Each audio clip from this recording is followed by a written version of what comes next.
People's Radio United. Well, the thing about he, after the murder, he left everything. That's not in his MO either. Like everywhere No. he's went, he's taken. I mean, especially if you're trying to escape, you need money. So why not take the money and some valuables and try to Yeah. sell them or do whatever? Yeah, the Ryans were not affluent, but they had nice stuff. They had VCRs, and movie cameras, that kind of stuff like that. They had stuff, obviously TVs, and plus the money and the credit cards and all that kind of stuff. Plus, didn't they have a gun? They had guns. They had Mrs. Ryan, who was the one who trained these enormous Arabian horses. She'd take them to shows on, like, most Saturdays she would exhibit these horses at shows, around in Southern California. She trained them during the week. She only worked one day a week they were chiropractors. Doug, her husband, was a chiropractor. She was a chiropractor. Her mother, Mary Howe, was a chiropractor and lived there too. Lived in the area, and that's why Peggy Ryan, the mother, became a chiropractor, was following in her mother's footsteps. And she actually met Doug. They went to the same chiropractic school. I think it was in Iowa. That's where they first met her. Or I think she was back for like a alumni day or something like that, and she met Doug. Anyway, through this chiropractic college that they both went to. So Mrs. Ryan had a loaded, I think it was a Ruger, in her nightstand table. 2 feet from her pillow. Doug had a loaded rifle with a scope in the closet, 5 or 6 feet from where he slept, and they were both crack shots. Mrs.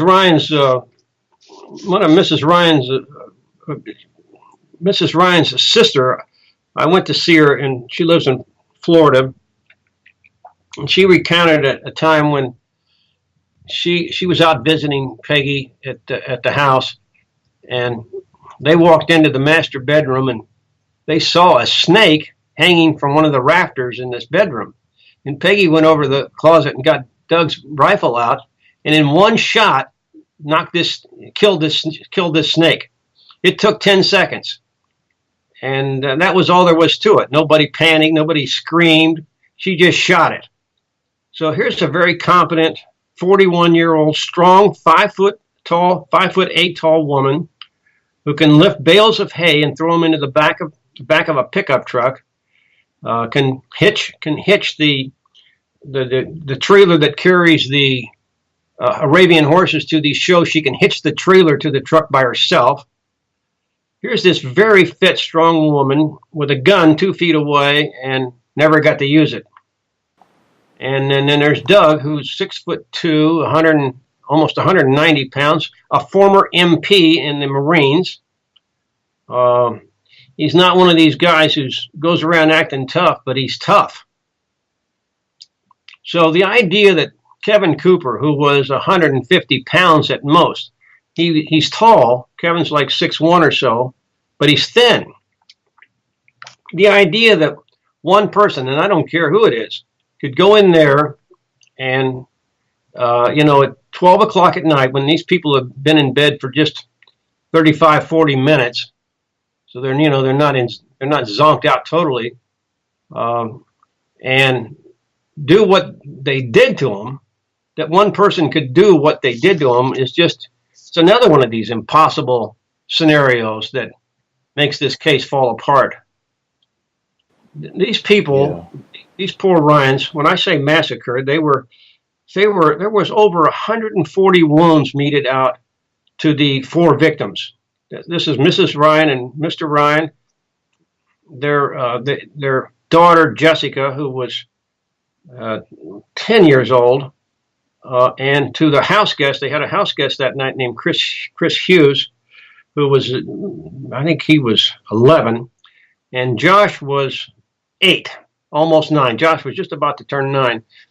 Anyway, there were, God, I don't know, 40 fractures administered to these people, 2 amputations. So the idea that one person, uh, we know from the crime scene, the arterial blood above on the walls above the bed, that Doug Ryan at one point was on his feet, out of the bed, and on his wife's side of the bed when he was stabbed in the neck, and this arterial blood splashed up onto the wall on Peggy's side of the bed.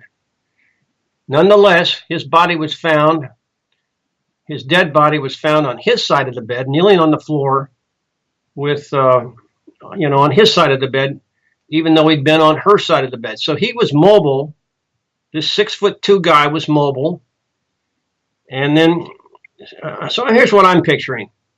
Somebody's an intruder would deal with Doug first. He's got to be taken out of the picture. Well, while you're dealing with Doug, who's mobile, going from one side of the bed to the other, his wife's got a gun, a loaded Luger, I guess it was a Luger. I'm not very big on guns. Anyway, this loaded gun right 2 feet from her, she would have shot this guy to death.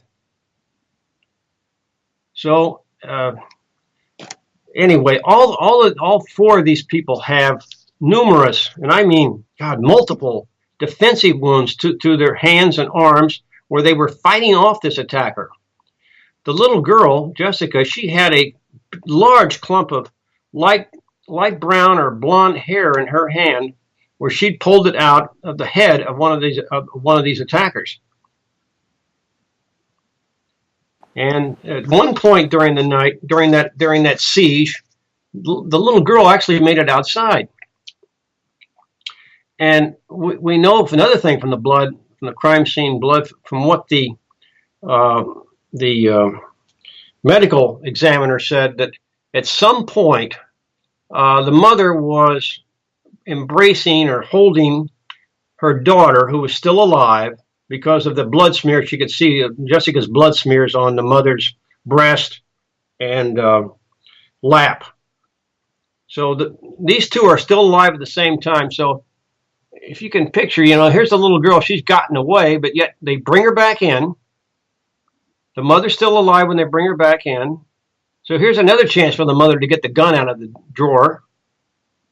So it's just insane that one person. And then the other thing that puts a big lie to this is that these attackers used, I think, four separate weapons. They used a hatchet. They used a long knife. They used an ice pick. And they used a shorter type of a knife. The medical examiner said he thought it had to be 2 knives because the kind of knife wounds that he was seeing couldn't be administered by just this one long knife. It would take a smaller knife, because they were stabbing these people all the way through. These weren't just little pricks. They were stabbing them.